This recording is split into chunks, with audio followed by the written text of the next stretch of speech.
Hello everyone, welcome to Hitesh AG. Friends, इस video में हम सॉल्व करेंगे बीएससी एग्रीकल्चर का previous year exam question paper. Topic है human values and ethics. So 1 to 60 question है इस वीडियो में।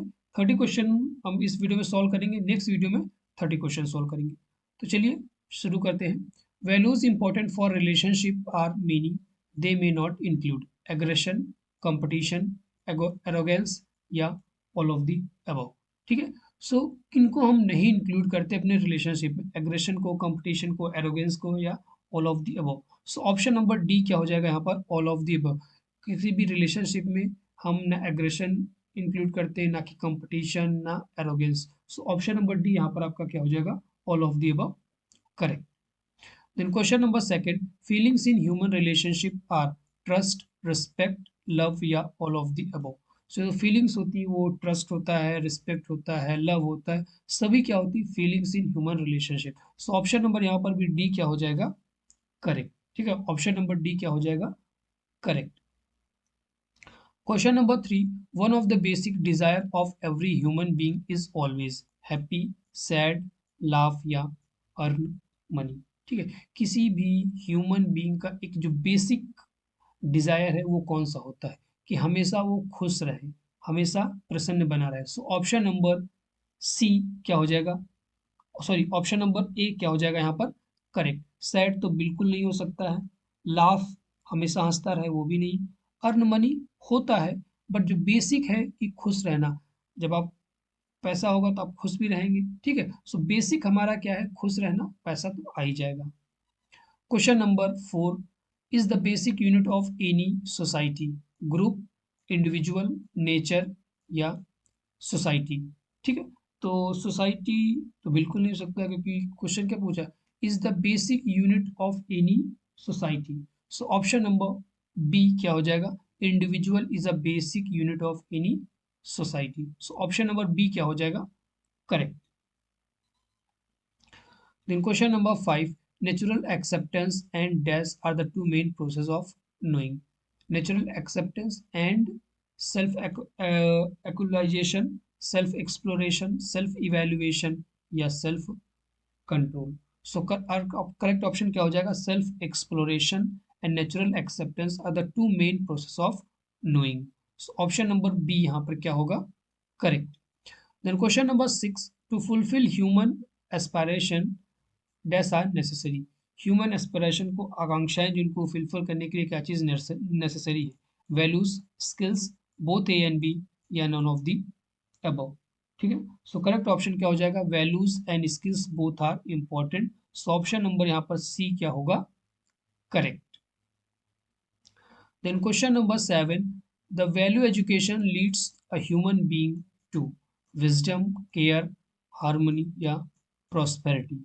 जो आपको वैल्यू एजुकेशन दी जाती है वो आपको क्या बनाती है, विजडम, केयर, हार्मनी या प्रॉस्पेरिटी। सो ऑप्शन ए क्या हो जाएगा, करेक्ट। बुद्धिमान, बुद्धि आप में डेवलप करती है जो भी वैल्यू एजुकेशन आपको दी जाती है। Then question number 8, self study helps us to know our strength, weakness, both A and B या none of the above. So जब हम सेल्फ स्टडी करते हैं, इसीलिए सेल्फ स्टडी बहुत ज़रूरी होती है।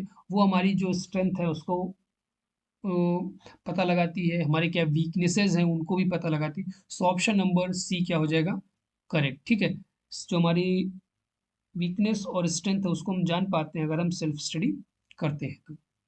Question number 9, the basic capacity of self is known as power, imaging, analyzing या selecting। ठीक है, so option number basic capacity of self is known as analyzing। so option number यहाँ पर C क्या हो जाएगा, विश्लेषण। then question number 10, human being is the coexistence of self and nature and self, animal and nature, self and body and none of the above। सो जो human beings हैं वो किसके को एग्जिस्टेंस हैं, वो हैं किसके अस्तित्व हैं, एनिमल एंड नेचर, एनिमल जो पशु जानवर है और नेचर। सो ऑप्शन बी क्या हो जाएगा, करेक्ट, क्योंकि पहले हम लोग क्या थे, जानवर ही थे, जानवर इन सेंस बंदर थे, फिर उसके बाद हम बने ह्यूमन बींग में डेवलप हुए। Question number 11, in relationship we want self satisfaction, self care, mutual fulfilment या नन ऑफ द अबव। ठीक है, सो रिलेशनशिप में हम क्या चाहते हैं, म्यूचुअल फुलफिलमेंट, आपसी जो पूर्ति होती है उसको चाहते हैं। ऑप्शन नंबर सी क्या होगा यहाँ पर correct.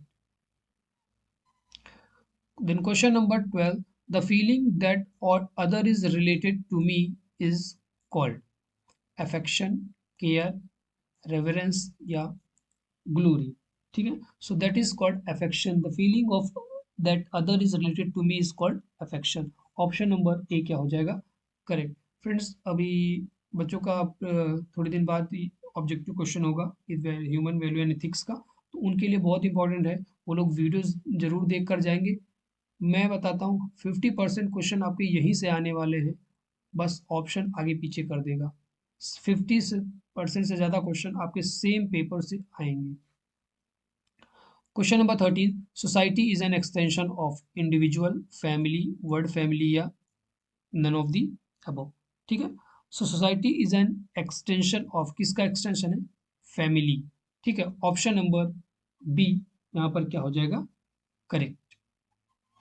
Then question number 14, which one of the following is an emotion, amusement, attention, stimulus या मेमोरी।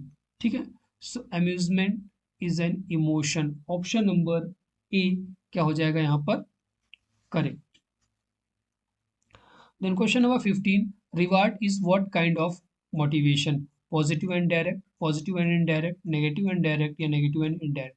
सो रिवार्ड एक तरीके का क्या है, आप पॉजिटिव किसी को मोटिवेट कर रहे हैं, तो ऑप्शन नंबर आपका ये दोनों तो कट गए। अब ये डायरेक्ट है इनडायरेक्ट है, तो आप रिवार्ड दे रहे हैं डायरेक्टली, आप उसको क्या मोटिवेट कर रहे हैं, ऑप्शन नंबर ए क्या हो जाएगा यहाँ पर करेक्ट। देन नेक्स्ट क्वेश्चन है question number 16, ethics is a science of beauty, truth, conduct या माइंड। ठीक है, बहुत इंपॉर्टेंट है। Ethics is a science of conduct, जो हमारे व्यवहार है, आचरण है, उसका साइंस है। सो ऑप्शन नंबर, इसीलिए ह्यूमन वैल्यूज एंड इथिक्स इसीलिए पढ़ाया जाता है कि हम कैसे व्यवहार करना है, कैसे रहना है, बड़ों से छोटों से, वो चीज़ पढ़ाया जाता है। ठीक है, सो ऑप्शन नंबर यहाँ पर सी क्या हो जाएगा correct, you ethics is a science of conduct. Question number 17, the word ethics is derived from the Greek word. ठीक है, किस ग्रीक वर्ड से, इथोस, इथीस, इथीस, इथाइस से, किस ग्रीक वर्ड से जो इथिक्स वर्ड है वो डेराइव हुआ है। तो यहाँ पर एक क्वेश्चन आपको ये याद रखना है कि जो इथिक्स है वो ग्रीक वर्ड से डेराइव हुआ है। ठीक है, वो वर्ड कौन सा है, ethos, option number A correct. Then question number 18, word mores means conduct, custom, character या गुड। ठीक है, सो वर्ड मोड्स का मतलब क्या होता है, कस्टम्स, ऑप्शन नंबर जो बी क्या हो जाएगा करेक्ट, जो रिवाज है उसका मतलब, मोरस का मतलब क्या होता है, मोरस का मतलब रिवाज, customs. Then question number 19, ethics is a dash science, ethics किस तरीके की साइंस है, पॉजिटिव साइंस है, अप्लाइड साइंस है, नॉर्मेटिव साइंस है या सिस्टमिक साइंस है। ठीक है, so ethics is a normative science, so option number यहाँ पर सी क्या हो जाएगा correct. Then question number 20, normative science deals with, जो नॉर्मेटिव साइंस है वो किस चीज़ से डील करती है, स्टैंडर्ड से, फैक्ट से, जजमेंट से या नन ऑफ दी अबव। ठीक है, so normative science deals with standard, option number A क्या हो जाएगा यहाँ पर करेक्ट, जो मानक हमारे स्टैंडर्ड्स हैं उनसे नॉर्मेटिव साइंस डील करती है। Then question number 21, aesthetic ideas deals with the standard of beauty, truth, goodness या कंडेम। ठीक है, एस्थेटिक जो वर्ड्स होते हैं ना वो ब्यूटी से रिलेटेड होते हैं, ऑप्शन नंबर ए क्या हो जाएगा यहाँ पर correct. Then question number 22, ethics deals with the standard of beauty, truth, goodness या फैक्ट। जैसे आपका था एस्थेटिक ब्यूटी से डील करता है, वैसे जो इथिक्स होता है वो गुडनेस, इथिक्स क्या गुडनेस, ऑप्शन नंबर सी क्या हो जाएगा यहाँ पर करेक्ट, उससे डील करता है। इथिक्स से रिलेटेड जितने भी हैं बहुत इंपॉर्टेंट एमसीक्यूज हैं, आपके नेक्स्ट जो भी एग्जाम आएगा वहाँ पर मे बी 50% ज़्यादा क्वेश्चन रिपीट होंगे, इसलिए आप जरूर देखिएगा। Question number 23. Ethics is neither a practical science nor an art. This assertion is wrong, correct, neither right nor wrong या none of the above. ठीक है, तो ये करेक्ट है. It is neither a practical science nor an art. So option number B क्या हो जाएगा? Correct. Question number 24. The applied dimension of ethics is known as applied ethics, normative ethics, meta ethics, या none of the above. So that is called as applied ethics. Applied dimension of ethics is known as applied ethics. So option number A क्या होगा यहाँ पर? Correct. Then question number 25. Ethics determines rightness or wrongness of human thoughts, human action, human judgment, या none of the above. So it determines the rightness or wrongness of human actions. Option number B, मानव का जो कार्य है उसको सही या गलत उसको वो निर्धारण करती है.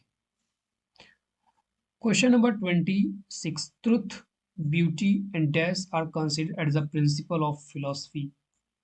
फैक्ट, गुडनेस, कंडक्ट, या ऑल ऑफ दी अबव. ठीक है, so truth, beauty and goodness, option number B, are considered as a principle of philosophy. Then question number 27. A thing is generally said to be good when it is valuable for some ends, some practices, some actions, yeah, some facts. So when it is available for some ends, option number A क्या होगा यहाँ पर? Correct. Then question number 28. Logic deals with the correctness of conduct, perception, intuition या thought. ठीक है, so logic deals with the correctness of, किसे correctness से deal करता है? थॉट. ऑप्शन नंबर डी क्या हो जाएगा यहाँ पर? Correct. Then question number 29. Dash is not a normative discipline. Ethics, logic, metaphysics या एस्थेटिक.